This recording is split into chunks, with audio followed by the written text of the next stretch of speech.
Manual of the Prevalence of Equity, and c. Chapter 1 on the Administration of Insolvent Estates 38 and 39 Vict. c. 77, Sect. 10. In the administration by the court of the assets of any person who may die after the commencement of this Act, i.e., the 1st of November, 1875, and whose estate may prove to be insufficient for the payment in full of his debts and liabilities, and in the winding up of any company under the Companies Acts, 1862 and 1867, whose assets may prove to be insufficient for the payment of its debts and liabilities and the costs of winding up, the same rules shall prevail and be observed as to the respective rights of secured and unsecured creditors, and as to debts and liabilities provable, and as to the valuation of annuities and future and contingent liabilities respectively, as may be in force for the time being under the law of bankruptcy with respect to the estates of persons adjudged bankrupt, and all persons, who in any such case would be entitled to prove for, and receive, dividends out of the estate of any such deceased person, or out of the assets of any such estate, may come in under the decree or order for the administration of such estate, or under the winding up of such estate, and make such claims against the same as they may respectively be entitled to by virtue of this Act. A. For the payment in full of his debts and liabilities. The Act does not define debts or liabilities. It is presumed, therefore, that the interpretation of them, such as it is, in the Bankruptcy Act, 1869, applies. B. Rights of secured and unsecured creditors. I. Who are secured creditors. A. Secured creditor, adopting the definition thereof in the Bankruptcy Act, 1869, which, it is presumed, is the one to be adopted here, is one holding any mortgage, charge or lien on the bankrupt's estate, or any part thereof, as a security for a debt due to him, and includes a creditor who has levied execution, by seizure only, under a far. A lien is either a common law, i.e., a retaining lien, where the owner of the lien has possession of the property, or an equitable, i.e., a non-retaining lien, where the owner has not possession of the property. A retaining lien is the right to retain possession of a movable chattel till a debt due from the owner of the chattel to the possessor is paid, and is either particular, which is favored in our courts, i.e., a lien on specific goods for specific charges, i.e., incurred about those very goods, general, which is disfavored, i.e., a lien, still on specific goods, extending to a general balance due to the creditor for work done, or money expended, in a particular business, but not necessarily on the very goods. The principal non-retaining liens, and which attach to real as well as personal estate, are judgments entered up 1 year before the bankruptcy, if the land has been delivered in execution and the writ of execution registered. Vendor's lien for unpaid purchase money of real estate. Assignments for value of equitable choses in action. Covenants to settle particular property. Assignments for value, by the owner, of goods in the hands of his agent or consignee having notice of the assignment. Sestuek trusts interest in lands purchased with trust monies. A pawn or pledge, which seem the same, and to be included under mortgage, though they differ from it and lien, is confined to personal chattels, and passes to the pawnee only the possession, or at most only a special property in them. The pawnee has a right to sell without any express power, and the pawner has all his life to redeem in, if no time is named for redemption, unless the case be within the Pawnbrokers Act, 35 and 36 Vict. c.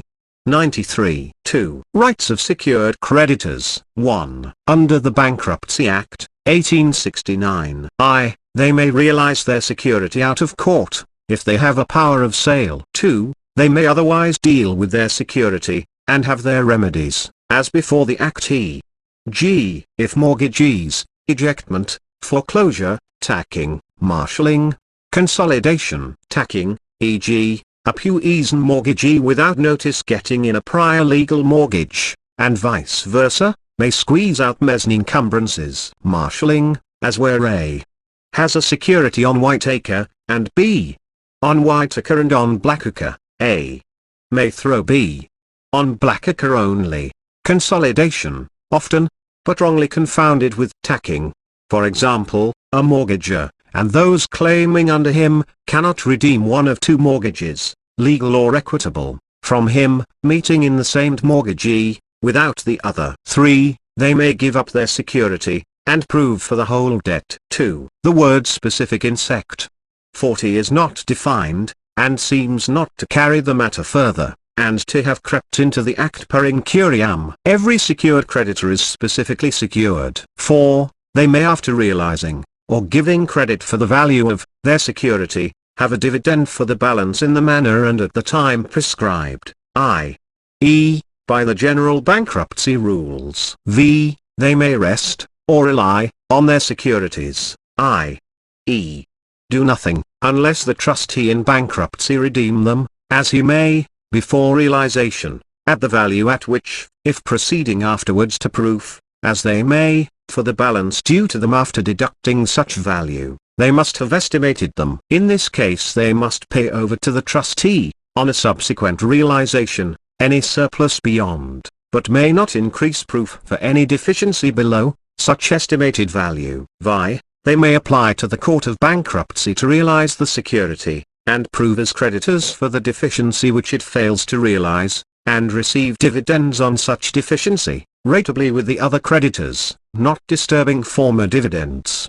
The court shall thereupon inquire whether the creditor is entitled to the security, for what consideration, and under what circumstances, and if he is found mortgagee, or entitled to such security, and no sufficient objection to his title appear, shall take account of the principal, interest and costs, and of the rents and profits, or dividends, and interest or other proceeds, received by or for him if in possession, and shall give notice in public papers when and where, and by whom and in what way, the property is to be sold, and such sale is to be made, and the trustee to conduct it. All proper persons to join in conveyance, and the proceeds to go to pay the trustee's costs, and then mortgagee's principal and interest and costs. The surplus, if any, to trustee. The interest so payable is interest not exceeding 4%. To the date of the order of adjudication from the time the mortgage debt was payable, if under a written instrument at a certain time, if otherwise, from the time of a written demand giving notice that interest will be claimed. 2. Rights in equity of a secured creditor prior to the Bankruptcy Act, 1869. The rights of a secured creditor in equity, at least of a legal mortgagee, were that, in an administration suit, he might prove before the chief clerk for his whole debt, and afterwards realize his security for any deficiency. Under that rule a mortgagee for, say 1,000 litres, the value of the security being 500 litres, and the dividend paid on the bankruptcy being tens in the pound, might get 500 litres by realizing, and 500 litres by proof, thus obtaining his whole 1,000 litres. For this the more equitable rule in bankruptcy is adopted, so the subsection is really a prevalence of equity, under which, he can prove for 500 litres, thus obtaining by way of dividend 250 litres, and selling for 500 litres, get in all 750 litres. 3. Unsecured creditors. These are not defined by either the Bankruptcy or Judicature Acts, but may be sufficiently defined negatively, as creditors not holding any mortgage, charge or lien on the bankrupt's property.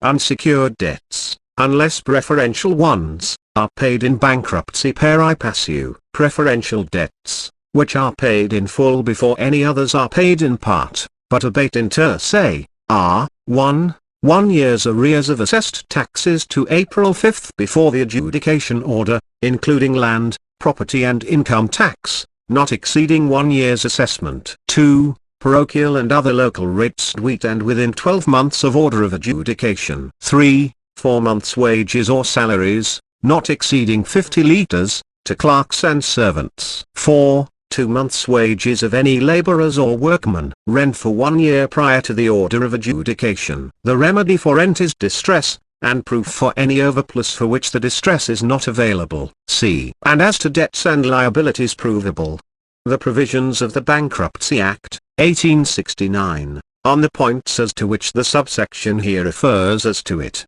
are certainly a singularly tangled piece of legislation. I can only state, without professing to understand, it. All debts and liabilities as presently interpreted, present or future, certain or contingent, except demands in the nature of unliquidated damages arising otherwise than by contract or promise, to which the bankrupt is subject at the adjudication order, or may become subject to during the bankruptcy by any obligation incurred prior to such order, are debts provable in bankruptcy, and may be proved in the prescribed manner before the trustee in bankruptcy. Debt provable in bankruptcy includes any debt or liability by the Bankruptcy Act made provable in bankruptcy. Liability includes compensation for work or labor done, obligations, or the possibility thereof, to pay money or money's worth on the breach of any express or implied engagement, agreement, or undertaking to pay, or capable of resulting in the payment of money or money's worth,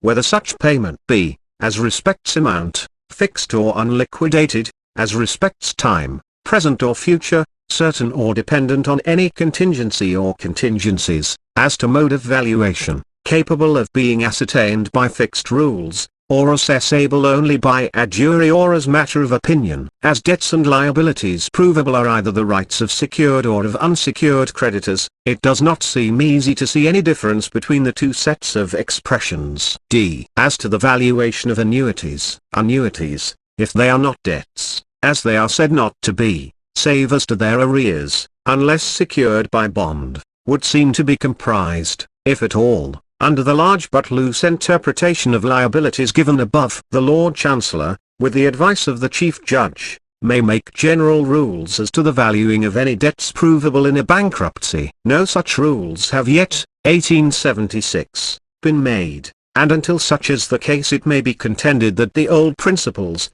practice and rules as to the valuation of annuities still apply. These are contained in the Bankruptcy Act, 1849. Which has been wholly repealed, so that our practical rule for guidance may be an act which is no longer on the statute book. It is as follows. I. Annuities certain and absolute. The court shall ascertain their value, by whatever assurance secured, regard being had to the original price given for the annuity, deducting the diminution in the value caused by the lapse of time from the grant to the petition for adjudication. If the consideration was property, not money, the price paid by the grantee shall not be the criterion of value, but the market price, and the improved value of the property shall be taken into account. 2. Contingent annuities. It was no objection to the proof of an annuity under the Bankruptcy Act, 1849, that it was contingent, if it was capable of valuation, but if it was for, or depended on, too uncertain a period or event to be valued, no proof was admissible. If an annuity be a liability, the mode of valuing contingent annuities is the same as that of valuing future contingent liabilities. And future and contingent liabilities, the mode of valuation is to make an estimate of their value according to the rules of the court, i.e. of the court constituted by the Bankruptcy Act, 1869, for the time being in force, as far as applicable, and where not applicable, at the discretion of the trustee in bankruptcy, from whom an appeal lies to the court. As no rules of the court have been yet, 1876, made which are applicable, the valuation is made by the trustee. Why the rules of bankruptcy as to the valuation of contingent debts is not adopted by the subsection, it is not easy to see. Has that word dropped out per incuriam, or intentionally? They seem, however, not to be within the subsection, and if not, still must be valued as heretofore in Chancery. For, although the phrase debt provable in bankruptcy includes liabilities, as we have seen, it by no means follows from thence that the converse of the proposition is true, and that liabilities include debts, especially having regard to the careful way in which those expressions are distinguished, if not separately defined, throughout in the Act, which, had they been synonymous, would have been superfluous or bad draftsmanship.